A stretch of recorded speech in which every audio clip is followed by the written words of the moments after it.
To talk about courage, core action value number 4, I am in one of the most frightening places in the world. When you get wheeled into the emergency room of a hospital, when you get brought into the trauma room like I am here, that is a very frightening thing. And chances are you didn't wake up that morning knowing that whatever has brought you to this place was going to happen.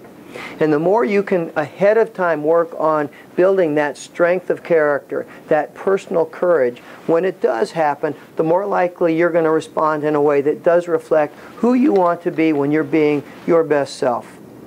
And I need to emphasize, fear is a reaction. We're all going to experience fear. It's a reaction, a natural, hardwired human condition.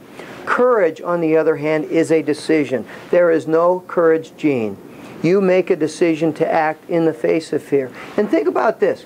You talk to anybody who's done something that's very courageous, and you ask them, what were you feeling when you did that courageous act, whatever it was? They're not going to say, oh, I was feeling courage. What they're going to say is, I was scared to death. But I did what I had to do even though I was scared to death. And the cornerstones of courage, as a value, number 1 is confrontation. That simply means you stand up to your fear. You recognize it for what it is. Very often, you know, the acronym FEAR, fantasize evidence appearing real. Can also be FEAR, fabulous excuse for avoiding responsibility. Oh, I was too scared. You have to confront it, stand up to it, and do what you have to do. And the second cornerstone is taking that emotional energy of fear, and that's all it is. It's emotional energy. And instead of letting it paralyze you, transform it into the energy that galvanizes you. You know, a great example, test anxiety, something we all experience. If it paralyzes you, your fear is an enemy and you fail the test.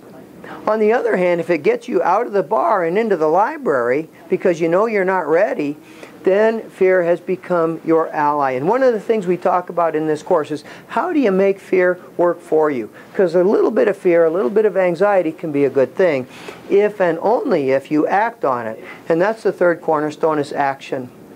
The late, great motivational writer, speaker, Og Mandino said that action transforms the lion of terror into an ant of equanimity. And we've all had that experience, haven't we? We're frightened to pick up the phone, to confront the bully, to do something, and we finally do it, and we say, that wasn't so bad. I could do that.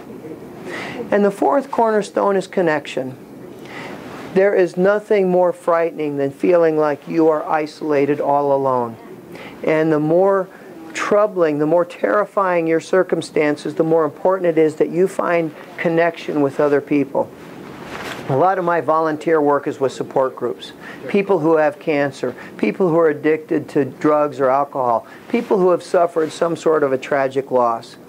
And you know, at the end of a support group meeting, it's just fascinating because they still have cancer. They're still an addict. Whatever they've lost, their loved one, whatever, is not coming back to them, but they have a little more hope, a little more courage, a little more inspiration and determination to move on ahead. And that's the power of connection, feeling like you're part of a bigger web. In today's world, things are changing so fast. It's turbulent, it's uncertain. We need to learn how to live with courage. We need to learn how to make that decision. Fear is a reaction, courage is a decision. And when it becomes a value, you'll have a much more effective, much more successful life.